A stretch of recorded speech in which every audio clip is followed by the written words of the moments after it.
श्रवण संघीय महामंत्री पूज्य गुरुदेव श्री सौभाग्य मुनि जी महाराज साहब, युग पुरुष उपाध्याय भगवान श्री प्रवीण श्री जी महाराज साहब, मम जीवन निर्मात्री श्रवणी श्रावणी सदगुरुवर्या डॉक्टर श्री रवि रश्मि जी महाराज साहब के पावन चरण कमलों में वंदन नमस्कार करने के पश्चात उपस्थित भव्य आत्माओं, सो रहे हैं जैन रोमैन के महान प्रसंग। सुना आपने, राम ने भरत के कई अत्याधि को समझा करके भरत का राज्य तिलक दे करके उनको विदा किया और भगवान राम ऐसे जा रहे हैं जैसे कुछ हुआ ही नहीं है। साधारणतः जो लोग होते हैं वह कुछ भी छोड़ना नहीं चाहते, कुछ भी त्यागना नहीं चाहते, अभाव में जीना नहीं चाहते। लेकिन भगवान राम ने जो आदर्श सामने पैदा किया कि जब तक आप त्याग नहीं करते हो तब तक जीवन बनता नहीं है, जब तक बलिदान नहीं करते हो तब तक जीवन महान बनता नहीं है। राम ने जो शिक्षा दी कि अपने कर्तव्य के लिए, अपने वचन पालन करने के लिए, अपने पिता की गौरव की रक्षा के लिए, अपने धर्म और सत्य की रक्षा के लिए व्यक्ति को त्याग करना पड़े तो त्यागना चाहिए, बलिदान देना पड़े तो बलिदान देना चाहिए। इससे जीवन मिटता नहीं, इससे जीवन बिगड़ता नहीं। अगर तुमने सब कुछ त्याग दिया, अगर तुमने सब कुछ छोड़ दिया, तुम अभाव में जी रहे हो, ऐसे से तुम्हारा जीवन कोई मिटता नहीं है बल्कि जीवन बनता है, महान बनता है जीवन। ये संदेश भगवान राम ने दिया। सब कुछ पा लेना ही जीवन नहीं है, त्याग देना जीवन है। जो त्यागते हैं वही महान बनते हैं, जो त्यागते हैं वही नाम अमर कर जाते हैं, जो त्यागते हैं वही संसार को कुछ दे सकते हैं। जो पाते ही पाते हैं वह तो संसार से लेते ही लेते हैं, उनको कुछ दे नहीं सकते हैं।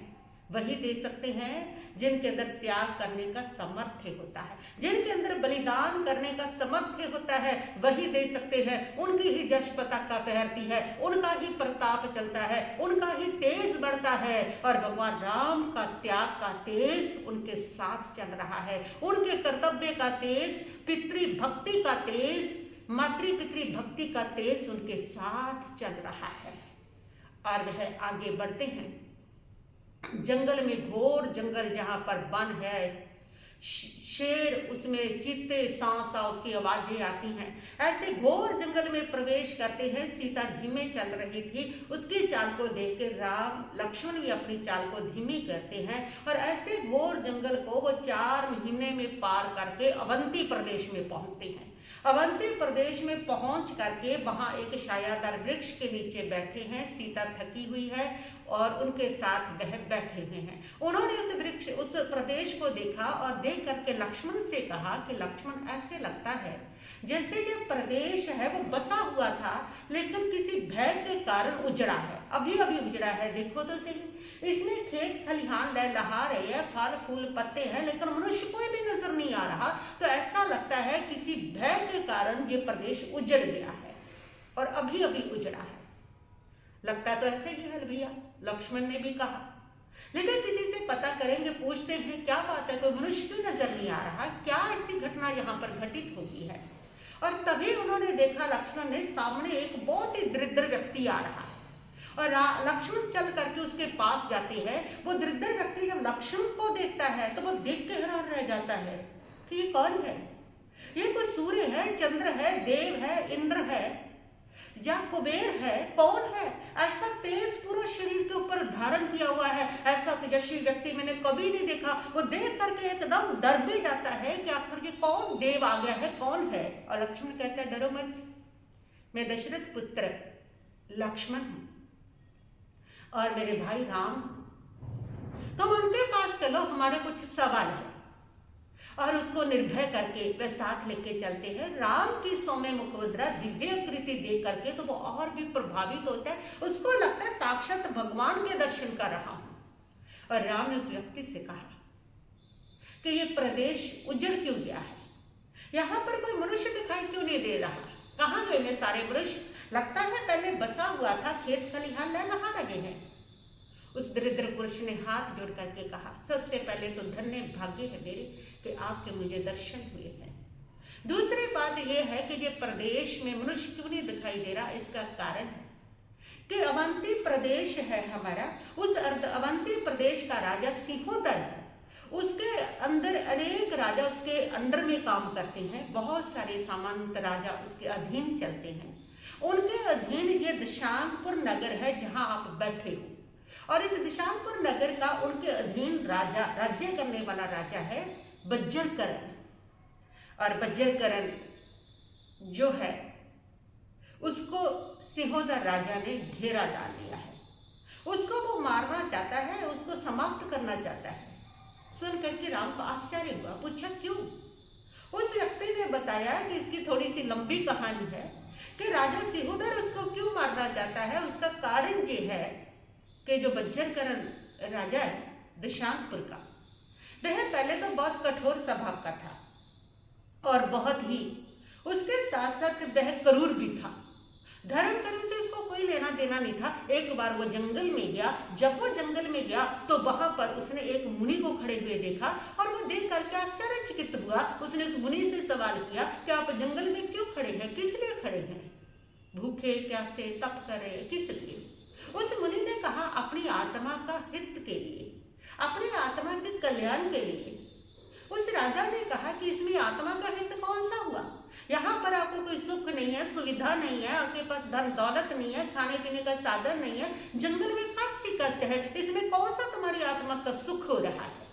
उस मुनि ने समझाया कि जिन भोगों को तुम आत्मा का सुख समझते हो वो भोग आत्मा के हित के लिए नहीं है, वो आत्मा के अहित के लिए है। ये सारे आपके पदार्थ, इन पदार्थों के प्रति मोह ममता, ये पांचों इंद्रियों के प्रति जो आकर्षित हो करके तुम भोग भोगते हो, ये सारे आत्मा का हित नहीं करते, ये सारे आत्मा का अहित करते हैं। ये सारा परिग्रह आत्मा का अहित करता है, ये सारी हिंसा आत्मा का अहित करती है, ये सारा झूठ, ये सारा जो अभ्रम है, जो भोग है, वो आत्मा का अहित करते हैं। इन्हीं के कारण तो ये आत्मा जन्म जन्म तक अनेक योनियों में घूमती चली जाती है, कभी पशु योनि में, कभी नर्क में जाती है, नर्क में परमाधमियों की मार सहन करती है। इन्हीं सबके कारण तो है ना, इसलिए ये आत्मा का अहित करते हैं। तो जो जब हम इनको छोड़ देते हैं, इनका त्याग करते हैं, तब आत्मा का हित शुरू होता है। आत्मा का हित होता है अहिंसा के पालन से,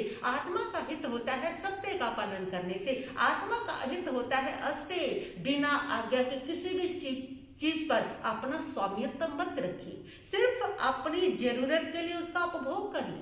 आपका मकान है, दुकान है, आपके गहने हैं, आपकी वस्तुएं हैं, आपके जितने भी चेतन संबंध हैं, उन सबका साथ आपका जो रिश्ता है वो मात्र एक कर्तव्य का होना चाहिए कि ये मेरा जीवन चलाने के लिए है। लेकिन उसके ऊपर जो मोह के भाव हैं, जो उसके राग के भाव हैं, वो आत्मा का अहित करते हैं। उसके ऊपर तुम्हारा कोई अधिकार नहीं, अधिकार जमाते हो तो अस्ते का पाप, चौरे का पाप तुम्हें लगता है। जो तुम्हारा नहीं उसके ऊपर जब हम अधिकार करते हैं उसी को चोरी कहा जाता है। ये सारे संसार के पदार्थ, इसमें कुछ भी तुम्हारी आत्मा के सिवाय तुम्हारा नहीं है। जीवन जीने के लिए तुम्हें मिला है, लेकिन जब तुम इसके ऊपर अपना अधिपत्य जमाते हो, राग भाव रखते हो ये मेरा है, तो तुम्हें चोरी का दोष लगता है, क्योंकि ये वास्तव में तुम्हारा नहीं है। तुम्हारे तो तुम्हारी आत्मा का स्वभाव, धर्म और परमात्मा वही तुम्हारा है, बाकी सब तुम्हारा नहीं। इसलिए उसके ऊपर अधिकार जमाने का तुम्हें हक नहीं, और जब हम जमाते हैं तो हमें चोरी का पाप लगता है। तो उस पाप से आत्मा का अहित होता है, अब्रह्म से आत्मा का हित होता है। सारा परिग्रह इकट्ठा करना, संग्रह करते चले जाना, इसका ये संसार है, प्रकृति है, इसने सबके लिए दिया है, संग्रह करने के लिए नहीं कहा, क्योंकि ये सबके हक का है, सबके अधिकार का है। जो भी इस धरती पर प्राणी आए हैं उन सबका अधिकार का है, और जब एक व्यक्ति उसको संग्रह करता है तो दूसरे व्यक्ति अभाव में चले जाते हैं। दूसरे व्यक्तियों के पास वो साधन पहुंचते नहीं, उनके सारे इस दुख का कारण, पीड़ा का पाप उसी व्यक्ति को लगता है। इसलिए संग्रह करने का किसी को कोई अधिकार नहीं है। संग्रह करने वाले के लिए परमात्मा ने कहा है कि जो अति संग्रही होता है उसकी गति नरक की भी हो जाती है, वो नरक में चला जाता है। तो ये संग्रह को ही परिग्रह कहा है। परिग्रह से आत्मा का अहित होता है, परिग्रह को त्यागने से आत्मा का हित है। तो आत्मा का जब हित होता है तो आत्मा सुख स्थान की ओर जाती है, सुखी उनको जन्म मिलते चले जाते हैं और अंत में मुक्त होकर के अपने सुख में धाम में पहुंच जाती है। आत्मा का हित जब हम नहीं साधते हैं तो आत्मा दुख में जाती है, 84 योनियों में घूमती है, पेड़ पौधे बनती है, पशु पक्षी बनती है, मनुष्य में भी अनेक प्रकार के दुख सुख भोगती है। इस प्रकार सभी गतियों में वे दुखों को भोगती चली जाती है। ये आत्मा का हित होता है, सारा धर्म उसको समझाते हैं। और जब वो सुनता है वज्रकर्ण कि सही में आत्मा का हित किसमें है तो उसको धर्म का बोध होता है। और धर्म का बोध होने के बाद वो श्रावक के व्रतों को, अनुव्रतों को स्वीकार करता है और वह साथ में एक अभिग्रह करता है, एक प्रतिज्ञा लेता है साथ में कि मैं अरिहंत परमात्मा के सिवाय, पंच परमेष्टि के सिवाय, शुद्ध धर्म, शुद्ध देव और सदगुरु के सिवाय मैं किसी को नमस्कार नहीं करूंगा। मेरा सिर एक ही जगह पर झुकेगा। ये सर है अमानत महावीर की दर दर दे चुकाया नहीं जानदा।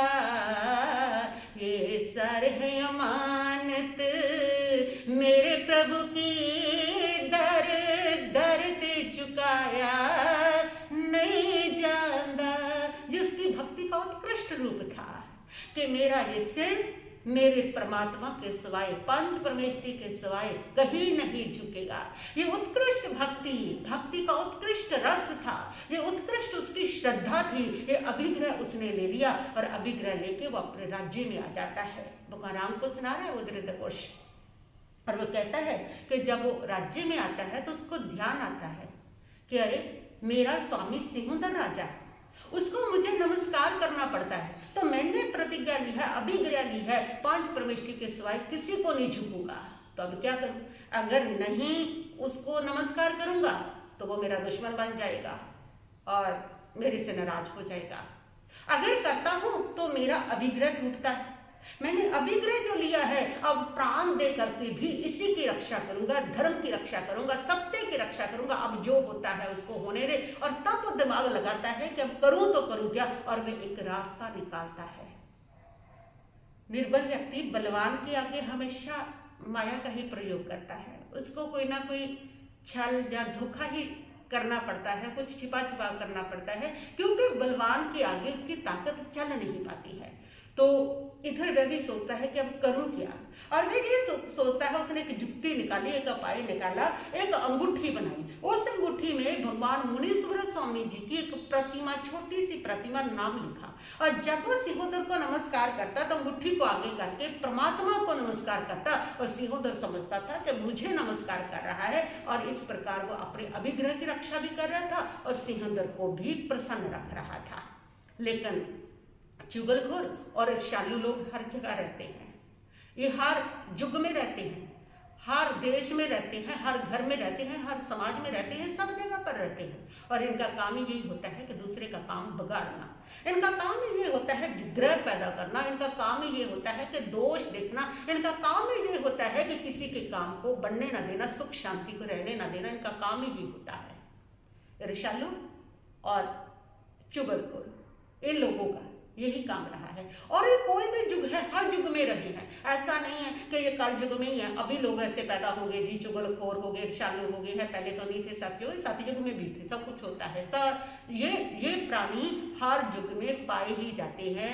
ये एक ऐसा प्रोडक्ट है जो जिसका अभाव कभी होता ही नहीं है, बस यूं समझो। क्योंकि संसार की 84 लाख योनियों में व्यक्ति फिर घूमेगा कैसे? अगर वो सारे साधु महात्मा बन गए तो बाकी योनियों को कौन भुगतेगा? तो इसलिए वो हर जगह पाए जाते हैं और इनका काम ही ये होता है, दूसरे के काम को बगाड़ना, दूसरे की बनती खीर में कंकड़ फेंकना, बस इनका काम ही ये है। तो ऐसा ही ईर्ष्यालु लोगों ने, उनको जब ये बात पता चली एक से दूसरे को तीसरे को कि अपने मुनि सुब्रत स्वामी जी को नमस्कार करता है, उनको नहीं करता, तो चुगलखोरों ने जाकर के सिंहोदर राजा को ये सारा भेद बता दिया कि वो आपको नमस्कार नहीं करता, वो इस प्रकार अभिग्रह है उसका और वो भगवान को नमस्कार करता है। और सिंहोदर को जब पता चला तो उसका क्रोध सातवें आसमान पे, ये वज्रकर्ण मूर्ख व्यक्ति मुझे धोखा दे रहा है, इसकी ये हिम्मत, ये मुझे नमस्कार नहीं करता, मेरे अधीन हो करके, मेरे अंडर हो करके ये मुझे कैसे नहीं करता है नमस्कार। और उसको बड़ा क्रोध आता है। वो कहता है इस वज्रकरण को मैं जड़ से समाप्त कर दूंगा,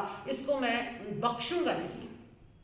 और ये निर्णय जब वो लेता है तो एक व्यक्ति आकर के वज्रकरण को बताता है कि सिंहोदर राजा तुम्हारे पर क्रोधित है और वो तुम्हें मारने समाप्त करने आएगा। वज्रकरण को किसने बताया? कौन था वो व्यक्ति जिसने वज्रकरण को बताया? और वज्रकरण राजा ने भी उससे पूछा कि ये अंदर की उसकी बात, उसके राजा की मन की बात, उसकी प्लानिंग तुम्हें साधारण व्यक्ति को कैसे पता?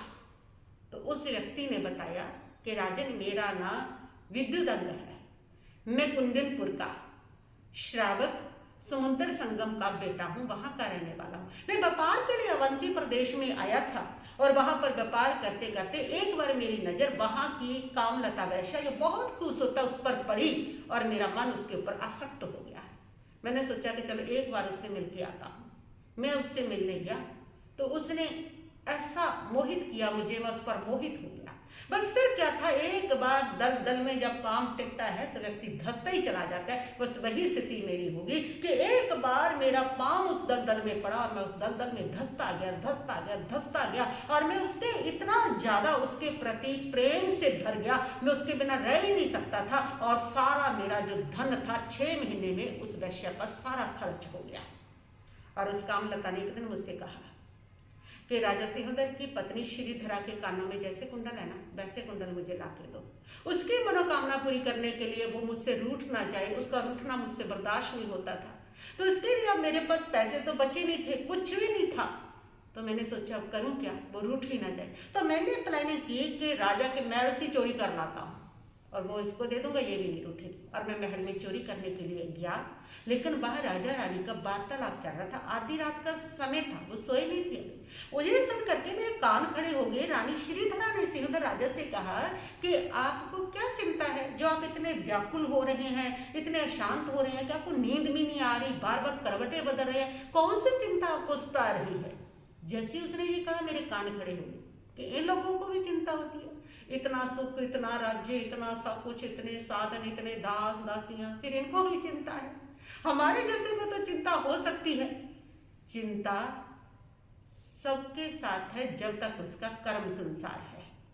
ये दुख सबके साथ चले हुए हैं। जब तक व्यक्ति को जीवन जीना नहीं आता तब तक चिंता उसके साथ रहती है। चिंता के संबंध धन वैभव से नहीं है, ऐश्वर्य से नहीं है, सुख साधनों से नहीं है। चिंता का संबंध है कि व्यक्ति को जीने की कला आनी चाहिए। जिनको जीने की कला आ गई वो राजमहल में भी चिंता से रहित है और बिना किसी सुख साधन के भी चिंता से रहित है। और जिनको जीने की कला नहीं आती है वो लोग हजारों सुख साधनों में भी चिंतित है और नहीं है तो भी चिंतित है। और इधर उसने कहा कि मैंने सुना कि क्या बात है। सिंहोदर राजा ने कहा कि चिंता इस बात की है, मुझे जो द्विगंत और इस बात की हो रही है कि वो वज्रकर्ण जो राजा है मेरे अधीन होकर के मुझे धोखा दे रहा है, मुझे नमस्कार नहीं कर रहा है। वह मुनि सुब्रत स्वामी की बना करके उठी, उनको नमस्कार करके मुझे बुद्धू बना रहा है। मैं उसको छोड़ूंगा नहीं, उसको मारूंगा। और जब मैंने ये सुना, मैं भी श्रावक का बेटा तो था, चाहे मैं दलदल में फंस गया था। उस एक व्यसन के कारण मेरी स्थिति इतनी खराब हो गई थी कि सिर्फ एक व्यसन के साथ दूसरा व्यसन, चोरी जैसा व्यसन भी मेरे जीवन में प्रवेश कर गया था। इसलिए परमात्मा कहते हैं जीवन को व्यसनों से रहित बनाओ। जो व्यसन है वो जीवन का पतन करते हैं। एक व्यसन के साथ साथ दूसरे व्यसन सहज ही व्यक्ति के जीवन में प्रवेश कर जाते हैं। और उसने कहा कि मैं चोरी करने गया था इस व्यसन के कारण, लेकिन फिर भी मैं भी श्रावक का पुत्र था, मेरा सहधर्मी भाई था। इस बात को लेकर के मेरे मन में उस वज्रकर्ण के प्रति प्रेम उत्पन्न हुआ कि वो पंच परमेष्टि के प्रति कितनी दृढ़ श्रद्धा रखता है, अरिहंत परमात्मा के प्रति कितनी दृढ़ श्रद्धा रखता है कि उनके सिवाय उसका सर कहीं झुकता नहीं है। और मेरे मन में वो प्रीति के कारण मैंने सब छोड़ा, कामलता को भी छोड़ा, उसको भी छोड़ा, कुंडलों को छोड़ा। मैंने अपना पहला कर्तव्य समझा। उस वज्रकर्ण ने कहा कि उसने पहला कर्तव्य समझा कि वो जा करके वज्रकर्ण को, उस व्यक्ति के जा करके संदेश दे। और वो व्यक्ति वज्रकर्ण के पास पहुंचा। उसने बताया वज्रकर्ण को कि राजन, इस प्रकार उस प्रेम के कारण मैं आपके पास वो संदेश देने के लिए आया हूँ, आप अपनी रक्षा कर ले, सिंहोदर आपको मारने आएंगे।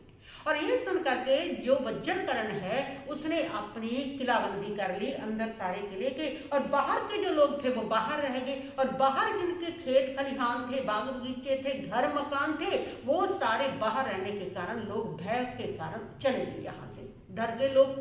सिहोदर राजा बस अगले दिन ही अपनी सेना के साथ आधम का, और इधर उसने अपनी घेराबंदी कर रखी थी कि कोट बंद कर रखा था, और सिहोदर राजा ऐसे बैठा हुआ है अभी कि वज्रकरण बाहर निकले तो वो उसको चबा ले। वज्रकरण को सिहोदर राजा ने ये संदेश भेजा कि मेरे को आकर के नमस्कार कर, बहुत दिनों तक तूने मुझे धोखा दिया, और अगर नमस्कार नहीं करेगा तो परिवार सहित तुम्हें समाप्त कर दूंगा।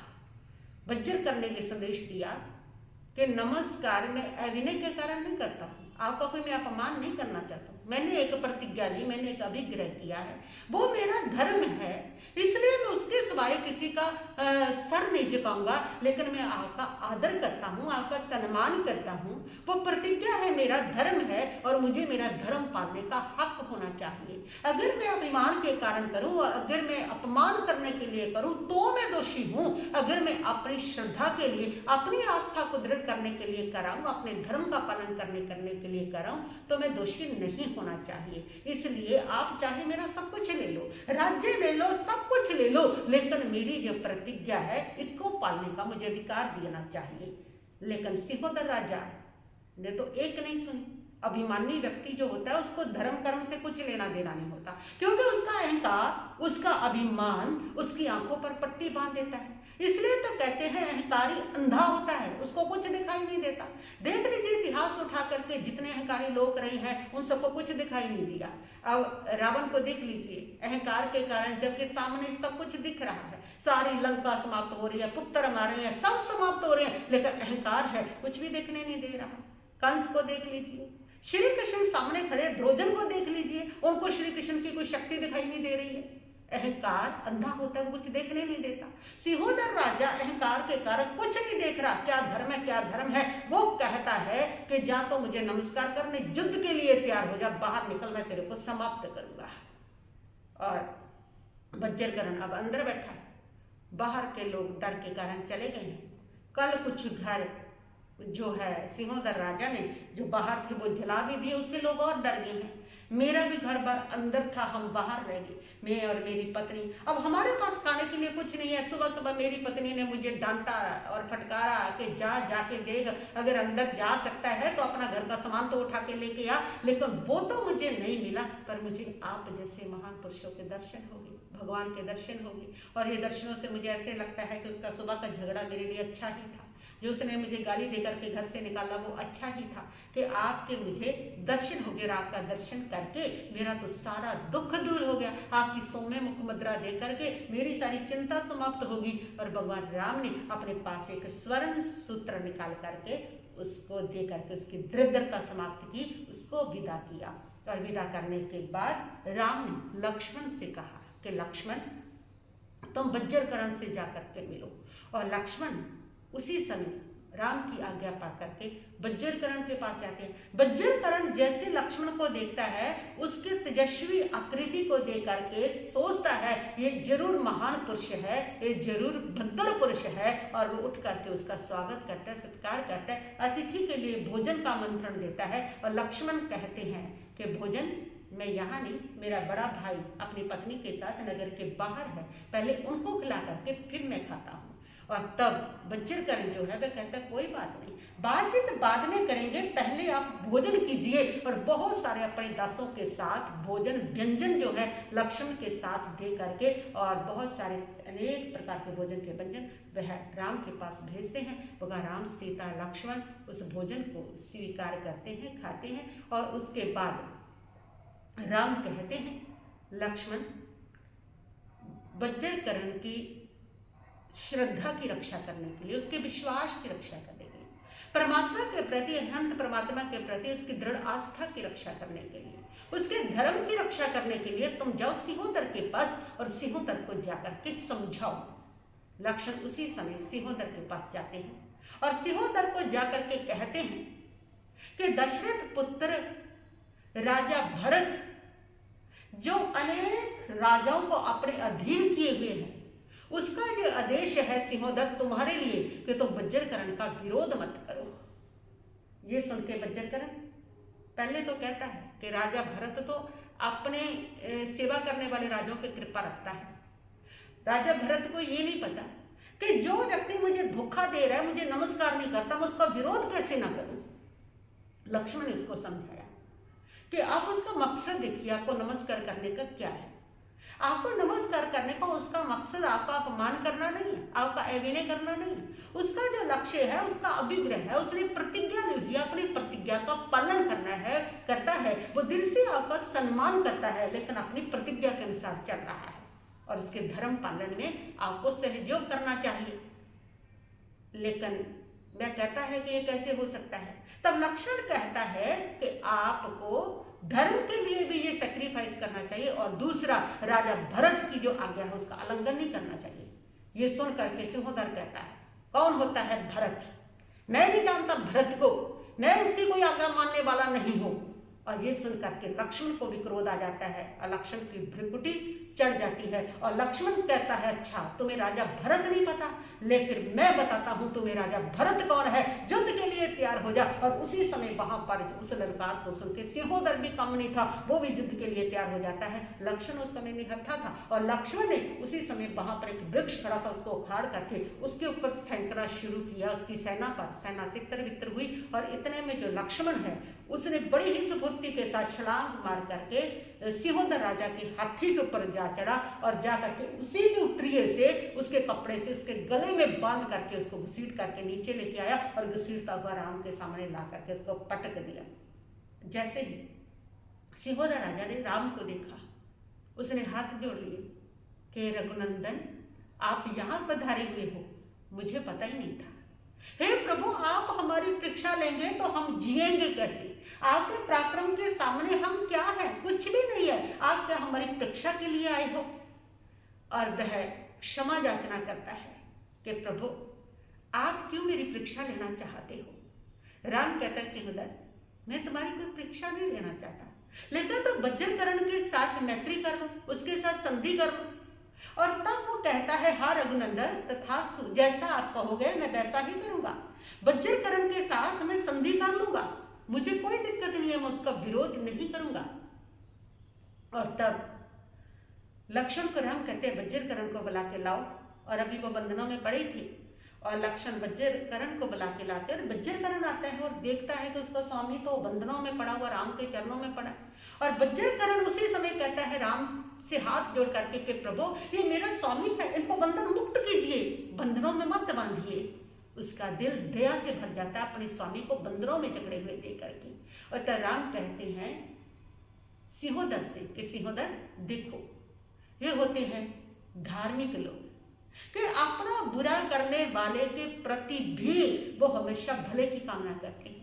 तुम उसको मारने के लिए तैयार बैठे हो और वो तुम्हें बंधन से जकड़ा हुआ भी नहीं देख पा रहा, तुम्हें बंधन मुक्त करने की प्रार्थना कर रहा है। ये होता है एक सच्चे धार्मिक व्यक्ति का लक्षण। जो सच्चा धार्मिक व्यक्ति होता है वो जो उसका बुरा करता है वो उसका भी भला करता है, उसका भी अच्छा करता है। जो उसको श्राप देता है उसको भी वरदान देता है, जो उसको गाली देता है वो उसको भी दुआ देता है। ये धार्मिक व्यक्ति का लक्षण है। धार्मिक व्यक्ति कभी नहीं कहता जैसे के साथ ऐसा, ईंट को ईंट उठाओ पत्थर को पत्थर मारो, वो नहीं कहता। ये साधारण लोगों का काम है, ये भारी कर्मी लोगों का काम है। जो आत्मा हलुकर्मी होती है, जो आत्मा शीघ्र इस संसार से तरने वाली होती है, वो आत्मा तो हमेशा जो बुरा करता है ना उसकी भी कहता है कि तुम्हारा भी भला हो। जो उसका कहता है तुम्हारा सत्यानाश हो जाए, उसके लिए भी कहता है तुम्हारा भला हो जाए, जो उसका लक्षण होता है। और तब राम कहते हैं देखो सिंहोदर, ऐसा होता है धार्मिक व्यक्ति। और तब उनको बंधन मुक्त किया जाता है। सिंहोदर राजा बज्रकर्ण को अपने गले से लगाता है और उसको स्वतंत्र राज्य उसका दे देता है और इस बात के लिए ये कह देता है कि आज के बाद ये अपने धर्म का पालन करे, इसको किसी को भी नमस्कार करने की जरूरत नहीं है। और तब लक्ष्मण के पराक्रम से सिंहोदर राजा और बज्रकर्ण इतने प्रभावित होते हैं कि बज्रकर्ण अपनी 8 कन्या, सिंहोदर राजा उसके अधीन रहने वाले अन्य जो राजा थे वो अपनी 300 कन्या लक्ष्मण को देना चाहते हैं। और लक्ष्मण राम की तरफ देखते हैं, राम संकेत करते हैं तो लक्ष्मण कहते हैं कि ऐसा है कि अभी तो हम वनवास में हैं, तो जब हम लौटेंगे राज्य में उस समय तब तक कन्या अपने पास रखिए, उस समय मैं इन कन्याओं को ग्रहण कर लूँगा। और ये कह करके वहाँ उनकी संधि करवा करके और वहाँ सिहोदर का उद्धार करके उसको सही रास्ता दिखा करके और वज्रकर्ण को उनकी धर्म श्रद्धा दृढ़ करने के लिए उनको सहयोग दे करके भगवान राम जो हैं वह वहाँ रुकते नहीं, उनकी 1000 प्रार्थना के बावजूद भी वहाँ रुकते नहीं, वह जंगल में आगे की ओर बढ़ते हैं कि मुझे आगे जाना है। वास्तव में तो भगवान राम का ये वनवास उनके कोई दुख के लिए नहीं था। मुझे ऐसा लगता है कि उनका ये वनवास हजारों लोगों के भले के लिए था, जो लोग मार्ग भूले हुए थे, जो लोग इस प्रकार दुनिया के ऊपर अत्याचार कर रहे थे। उन सारे लोगों का उद्धार करने के लिए, उन सारे लोगों को सही मार्ग दिखाने के लिए पता नहीं उस महापुरुष के द्वारा कितने लोगों का उद्धार होना रास्ते में, तो उन सबका उद्धार करने के लिए भगवान राम शायद उनको इसीलिए ये वनवास हुआ था और ये वनवास वो गए थे। इसीलिए वहाँ पर उन्होंने पराक्रमी जो पुरुष होते हैं, महान पुरुष जो होते हैं, वो जहाँ भी होते हैं, जैसी भी अवस्था में होते हैं ना, वैसे ही उनका रहना कल्याणकारी होता है, दूसरों के लिए कल्याणकारी होता है, स्वयं के लिए भी दूसरों के लिए भी। तो भगवान राम का ये वनवास बहुत सारे लोगों के लिए कल्याणकारी बनता है, उनका जंगल में जाना कल्याणकारी बनता है। वो सारे जो कल्याण को प्राप्त हुए जीव हैं वो शायद उनकी ही राह देख रहे थे। तो ऐसा उन दोनों की संधि करवा के और उनको अपने अपने धर्म में स्थिर करके भगवान राम उनका आतिथ्य स्वीकार नहीं करते। वो महल देने को तैयार है, सुख सुविधा देने को तैयार है, सब कुछ देने को तैयार है, लेकिन उसके बावजूद भी वो आगे बढ़ रहे हैं, क्योंकि आगे भी बहुत सारे लोग हैं जो अपने कल्याण के लिए उनकी प्रतीक्षा कर रहे हैं, उनकी प्रतीक्षा रहते हैं, जिनका निमित्त उन्होंने बनना है। और वैसे भी वो अपनी प्रतिज्ञा पर अटल है और वो चाहते थे कि मैं वनवास में रह करके अपना जो समय है अपने पराक्रम के आधार पर, अपने प्रसारक के आधार पर अपने पिता के वचन का पालन भी करूँगा और वहाँ पर मैं बहुत सारा ज्ञान भी सीखूँगा, बहुत कुछ उससे जो है वो मुझे प्राप्त होगा और बहुत सारी अपने जीवन की तपस्या भी हो जाएगी और साधु महात्माओं के उन जंगलों में दर्शन भी होंगे। ऐसा बहुत सारा लक्ष्य लेकर के वो चले थे। तो पुण्यवान जहाँ भी जाते हैं वहाँ उनके पुण्य से सब कुछ सही होता चला जाता है। तो भगवान राम आगे बढ़ते हैं और आगे पहुँचते हैं। थोड़ी दूर चलने के बाद सीता को प्यास लगती है और भगवान राम वहाँ बैठते हैं और लक्ष्मण को कहते हैं कि पानी ढूंढो कहीं जाके, क्योंकि सीता को प्यास लगी है। और लक्ष्मण पानी ढूंढने के लिए गए हैं, तब वहाँ एक घटना घटित होती है। क्या होता है ये बात हम आगे अगले प्रवचन में करेंगे। बस इतना ही कहते हुए मैं अपने वक्तव्य को समाप्त करती हूँ। ओम शांति शांति भव।